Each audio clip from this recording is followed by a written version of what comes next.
الحمد لله وحده والصلاة والسلام على من لا نبي بعده أما بعد فأعوذ بالله من بسم الله الرحمن الرحيم لقد من الله على المؤمنين إذ بعث فيهم رسولا من أنفسهم يتلو عليهم آياته ويزكيهم ويعلمهم الكتاب والحكمة وإن كانوا من قبل لفي ضلال مبين وقال النبي صلى الله عليه وسلم إنما بعثت معلما وقال النبي صلى الله عليه وسلم بعثت لأتمم مكارم الأخلاق وقال النبي صلى الله عليه وسلم بعثت رحمة مهداة او كما قال النبی صلی اللہ علیہ وسلم۔ سب حضرات عقیدت اور محبت کے ساتھ سرکار دو جہاں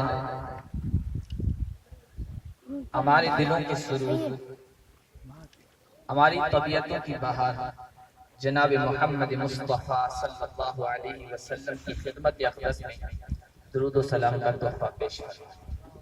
اللہم صلی علی محمد النبی الامی وعلی آلہ وصحبہ وسلم تسلیم۔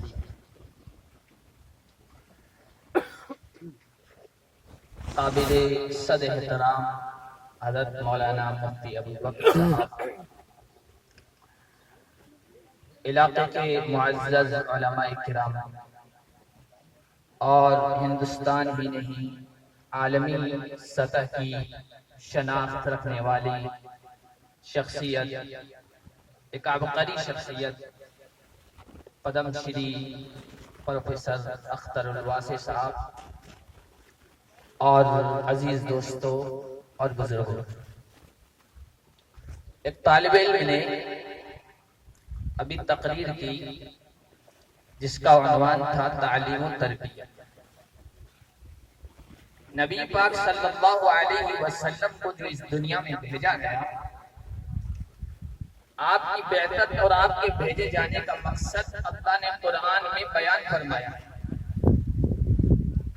ان میں سے دو مقصد یہی بیان فرمائے ہیں کہ وَيُعَلِّمُهُمُ الْكِتَابَ وَالْحِكْمَةَ وَيُزَكِّيهِمْ،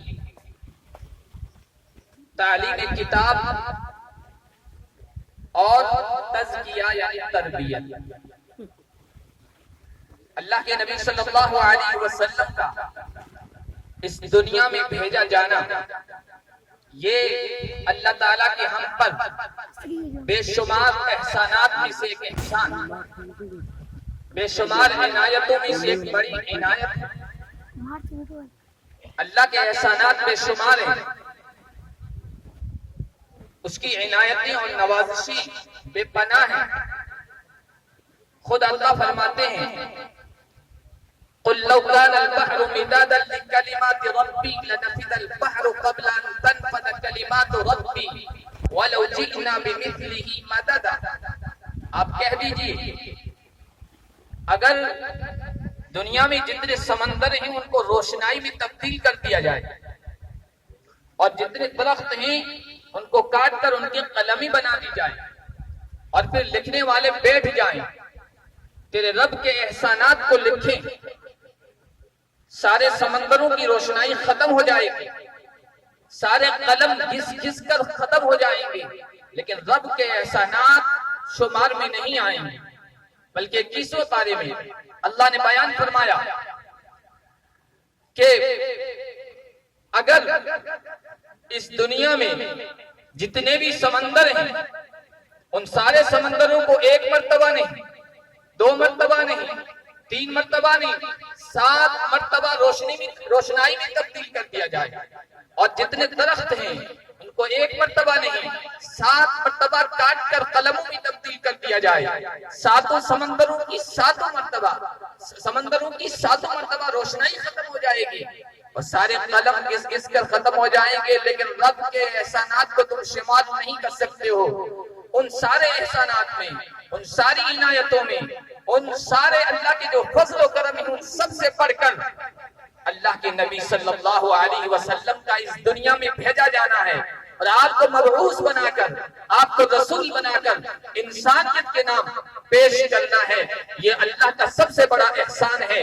اللہ کے نبی نے آ کر انسانیت کو کیا دیا، لوگوں کو کیا دیا؟ صرف انسانیت نہیں، ساری مخلوق کو اللہ کی، نباتات کو، جمادات کو، شجر کو، حجر کو، کائنات کی ساری مخلوقات کو کیا دیا، کیا احسانات کیے، کیا انسانیت نواز تعلیمات دی۔ ان کو سمجھنے کے لیے اللہ کے نبی کے تشریف لانے سے پہلے کا جو زمانہ ہے اس کو دیکھنا پڑے گا، اس کی اسٹڈی کرنی پڑے گی اور اس کا مطالعہ کرنا پڑے گا، اور قرآن کی چند آیتوں کو سامنے رکھ کر آپ اندازہ کر سکتے ہیں کہ وہ زمانہ کیسا تھا۔ اللہ نے اس سب سے بڑے احسان کا تذکرہ کرتے ہوئے کہا وَاذْكُرُوا نِعْمَةَ اللَّهِ عَلَيْكُمْ إِذْ كُنْتُمْ أَعْدَاءً فَأَلَّفَ بَيْنَ قُلُوبِكُمْ فَأَصْبَحْتُمْ بِنِعْمَتِهِ إِخْوَانًا وَكُنْتُمْ عَلَى شَفَا حُفْرَةٍ مِّنَ النَّارِ فَأَنقَذَكُم مِّنْهَا۔ اللہ کے اس احسان کو یاد کرو، اور اس سے پہلے جو حالات تھے وہ کیا تھے؟ قرآن کی تعلیمات اور قرآن کی آیتوں کی روشنی میں یہ معلوم ہوتا ہے کہ انسان ایک دوسرے کے خون کے دشمن، ایک دوسرے کے خون کے پیاسے تھے۔ وہ سری ضلالت اور گمراہی میں مبتلا تھے۔ ان کا نہ اخلاق اچھا تھا نہ کردار، ان کے نہ عقائد درست تھے نہ معاملات، ان کے نہ خیالات پاکیزہ تھے نہ احساسات، ان کے تعلقات نہ اپنی عورتوں سے اچھے تھے نہ بچوں سے ان کے تعلقات اچھے تھے، ان کے معاملات نہ اپنے والدین سے اچھے تھے نہ بچوں پر ان کی عنایتیں اور شفقتیں تھی۔ وہ سری گمراہی میں، جہالت میں، نادانی میں، بے وقوفی والی زندگی بسر کر رہے تھے۔ ایسے حالات میں محمد عربی صلی اللہ علیہ وسلم تشریف لائے اور آپ نے ہر مخلوق کے بارے میں انسانیت کو تعلیم دی، جانوروں کے حقوق بتائے، چرندوں کے حقوق بتائے، پرندوں کے حقوق بتائے، نباتات یہاں تک کہ درختوں کے بھی حقوق بتائے۔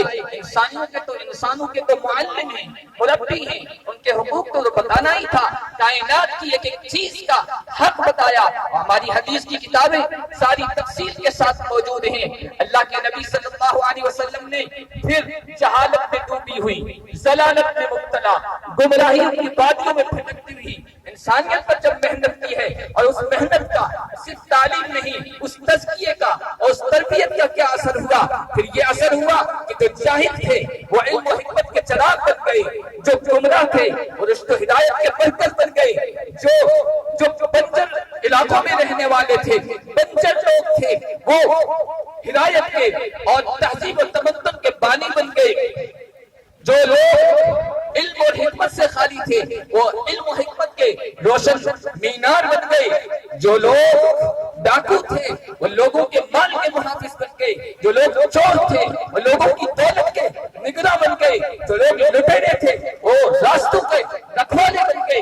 جو لوگ عزت و عفت کے ڈاکو تھے وہ عزت و عفت کے رکھوالے بن گئے۔ جو بدماش تھے وہ عزت دار اور شریف بن گئے۔ جو دوسروں کا خون پیتے تھے وہ دوسروں کی جان کی اور خون کی حفاظت کرنے والے بن گئے۔ جو اپنی لاڈلی چہیتی بچیوں کو، معصوم بچیوں کو زندہ دفن کر دیتے تھے وہ سراپا بچیوں پر شفقت کرنے والے بن گئے۔ جو اپنے بیٹوں کے قاتل تھے وہ اپنے بیٹوں کی زندگی کی حفاظت کرنے والے بن گئے۔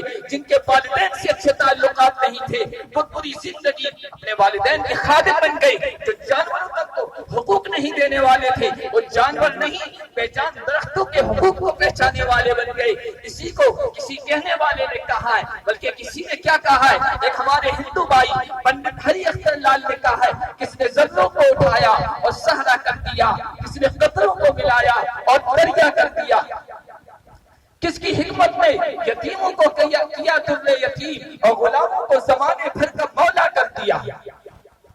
ایک غرض انسانیت کا سامان مہیا کر دیا۔ ایک عرب نے آدمیت کا بول بالا کر دیا۔ وہ ایک نسخہ لے آیا، تعلیمی بیداری عنوان ہے، وہ ایک نسخہ لے آیا، اسی نسخے کو اپنانے کی وجہ سے یہ ساری ان میں تبدیلی آئی۔ آج بھی ہمارے پاس وہ نسخہ موجود ہے۔ وہ نسخہ کیا ہے؟ حالی مرحوم کے الفاظ میں، اتر کر حرا سے سوئے قوم آیا، اتر کر حرا سے سوئے قوم آیا اور ایک نسخے کیمیا ساتھ لایا۔ وہ نسخے کیمیا کیا تھا؟ اقرأ باسم ربک الذی خلق، خلق الانسان من علق، اقرأ وربک الاکرم الذی علم بالقلم۔ اتر کر حرا سے سوئے قوم آیا اور ایک نسخہ کیمیا ساتھ لایا، مس خام کو جس نے کندن بنایا، مس خام کو جس نے کندن بنایا، اور بھلے برے کو جس نے الگ کر دکھایا، برے بھلے کو جس نے الگ کر دکھایا۔ یہ اللہ کے نبی صلی اللہ علیہ وسلم نسخہ لے کے آئے تھے۔ اس نسخے میں صرف تعلیم نہیں ہے، صرف تعلیم اس وقت دنیا میں ہو رہی ہے، اور تعلیم اور تحقیق اور ریسرچ اور سائنس کے میدان میں آخری عروج پر انسانیت پہنچ چکی ہے۔ یہ صرف تعلیمات کا نتیجہ ہے۔ اس تعلیم کا نتیجہ کیا ہے؟ دنیا میں بدامنی ہے، دنیا میں انتشار ہے، دنیا میں بے چینی ہے، دنیا میں آپس میں لڑائیاں ہیں، دنیا میں آپس میں اختلافات ہیں، رنگ و خون کے امتیازات ہی اس تعلیم کا نتیجہ ہے۔ لیکن نبی صرف تعلیم نہیں لے کے آئے، نبی تو وَيُزَكِّيهِمْ کا نسخہ بھی لے کے آئے، تربیت کا نسخہ بھی لے کے آئے، جس نے عرب جیسے جاہل لوگوں کو زمانے بھر کا امام بنا دیا اور گوان لوگوں کو تہذیب و تمدن کا بانی بنا دیا۔ آج کی اس کانفرنس میں ہم یہی کہنا چاہتے ہیں کہ صرف تعلیم مقصود نہیں ہے، تعلیم تو بہت مل رہی ہے، تعلیم کے ساتھ ساتھ اپنے بچوں کو تربیت بھی دے۔ یہ تربیت صحابہ میں آئی، وہ لوگ جو ایک دوسرے کے خون کے پیاسے تھے، وہ لوگ جو اپنے گھوڑے یا اونٹ سے کسی دوسرے کا اونٹ یا گھوڑا آگے نکل جاتا تھا، تلواریں سوچ لیا کرتے تھے، پشتوں کے پشتے لگ جایا کرتے تھے، ہزاروں جانیں اس پر قربان کر دیتے تھے، آپس میں لڑنے والے۔ جب اس تربیت کا نتیجہ سامنے آیا، سبحان اللہ، ایسا نتیجہ جنگ ہے، زخمی پڑے ہوئے ہیں، ایک چچا زخمی ہے، اس کا بھتیجا پانی لے کے جاتا ہے اور چچا کے پاس پہنچتا ہے۔ چچا کے پاس پہنچنے کے بعد اس کو پانی پیش کرتا ہے کہ بجلی سے ایک آواز اٹھتی ہے، العطش العطش، بھائی مجھے بھی پیاس لگی ہوئی ہے۔ وہ زخمی چچا جو آخری سانسیں لے رہا ہے، وہ کہتا ہے مجھے بعد میں پلانا، ان کو پلا دو۔ ان کے پاس پہنچتا ہے، ادھر سے آواز آتی ہے العطش العطش، وہ دوسرا زخمی کہتا ہے مجھے بعد میں پلانا، پہلے اسے پلا دو۔ چار زخمی اسی طرح اپنے آپ کو کہتے ہیں پہلے ان کو پلاؤ، بعد میں میری جان بچ جائے تو مجھے پلا دینا۔ وہ آخری کے پاس پہنچتا ہے، وہ اللہ کا پیارا ہو جاتا ہے، بھاگ کر دوسرے کے پاس آتا ہے، وہ بھی اپنی جان نچھاور کر دیتا ہے، تیسرے کے پاس آتا ہے، وہ بھی شہید ہو جاتا ہے، بھاگ کر چچا کے پاس آتا ہے کہ اس کی جان بچا دو، چچا بھی اپنی جان کو رائے حق میں قربان کر دیتا ہے۔ کہاں اونٹوں کے آگے پیچھے ہونے سے اختلافات کے لیے تلواریں سوچنے والے، اور کہاں یہ محمد عربی کی تعلیم تربیت تھا۔ کہاں وہ لوگ جو لٹیرے تھے، جو ڈاکو تھے، اور صرف ڈاکہ زنی نہیں کرتے تھے، فخر کرتے تھے، کہتے تھے وَأَحْيَانًا عَلَى بَكْرٍ أَخِينَا إِذَا لَمْ نَجِدْ إِلَّا أَخَانَا، ہم ڈاکے میں بہت مشہور ہیں، لوٹ مار کرنے والے ہیں، فخریہ طور پر بیان کرتے تھے کہ جب ہم ڈاکہ ڈالنے کے لیے ہمیں کوئی نہیں ملتا ہے تو ہم اپنے ہی بھائیوں پر ڈاکہ ڈالتے ہیں اور ان کا نوالا چھین لیتے ہیں۔ یہ ان کا پہلے کا زمانہ تھا۔ محمد عربی کی تربیت کا یہ اثر ہوا کہ محمد عربی کے پاس ایک انسان آتا ہے، مہمان بنتا ہے، ان کے پاس کچھ نہیں ہے، ان کے پاس کچھ نہیں ہے، وہ کہتے ہیں گھر میں ازواج مطہرات سے کہلاتے ہیں کچھ ہے یا نہیں؟ جواب آتا ہے کچھ نہیں ہے۔ حضور کہتے ہیں بھائی میرا مہمان آیا ہے، میرا مہمان آیا، کون اس کی میزبانی کرے گا؟ ایک صحابی اٹھتے ہیں کہ ہمارے نصیب کہ حضور کے مہمان کی ہم میزبانی کریں۔ وہ اپنے گھر لے جاتے ہیں، حالانکہ ان کو پتا ہے میرے گھر میں کچھ نہیں ہے سوائے بچوں کے کھانے کے۔ اپنی بیوی کو کہتے ہیں رسول اللہ کا مہمان آیا ہے، ہماری سعادت اور نیک بختی کا یہ بات ہے، رسول اللہ کا مہمان آیا ہے۔ بیوی کو پتا ہے گھر میں کچھ نہیں ہے سوائے بچوں کے کھانے کے۔